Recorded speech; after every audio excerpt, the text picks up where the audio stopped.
कोकणात मुसळधार पाऊस, रत्नागिरी जिल्ह्याला पावसानं झोडपला। लांजा, खेड, संगमेश्वर आणि चिपळूणमध्ये नद्यांच्या पाणी पातळीमध्ये वाढ। मुंबई ठाण्यासह रात्रीपासून पावसाची हजेरी। गिरगाव मेट्रो स्टेशनच्या बाजूला बेस बस 5 फूट खड्ड्यात। पुणे शहर आणि मावळ परिसरात मुसळधार पाऊस, भुशी डॅम ओव्हरफ्लो। पर्यटकांनी सावधगिरी बाळगण्याचं प्रशासनाचं आवाहन।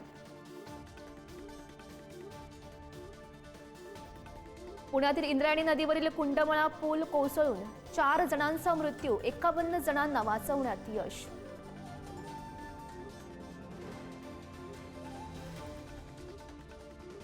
मावळ पूल दुर्घटनेमध्ये रोहित माने आणि त्यांचा लहान मुलगा विहान यांचा मृत्यू, पत्नी शमिका यांच्या पायाला मोठी जखम। मावळ पूल दुर्घटनेतील बळी हे महाराष्ट्र भ्रष्टाचाराचे बळी। पुलाचे पैसे मंजूर झाले तर पूल का बांधला नाही, संजय राऊत यांचा सवाल। पालकमंत्री अजित पवार यांच्यावरही टीकास्त्र। नवी मुंबईतील 3 तरुणांचा माथेरानच्या शॉर्लेट लेकमध्ये बुडून मृत्यू, रात्री तिघांचे मृतदेह बाहेर काढले।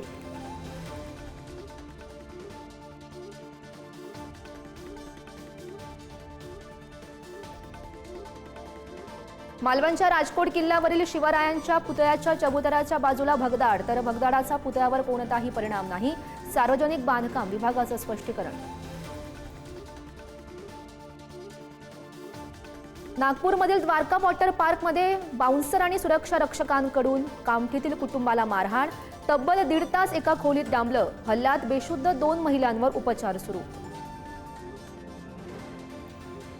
स्थानिक स्वराज्य संस्थांच्या निवडणुकीमध्ये संघ स्वयंसेवक भाजपच्या मदतीसाठी मैदानात उतरणार। नागपूरमध्ये संघ आणि भाजपा पदाधिकाऱ्यांमध्ये बैठक।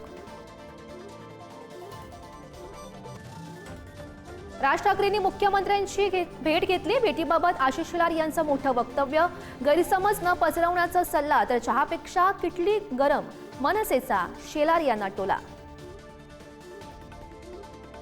मनसेचे जे शाखाध्यक्ष विभागाध्यक्ष काम करत नाहीत त्यांना पर्याय शोधा, राज ठाकरे यांचे केंद्रीय समितीला आदेश।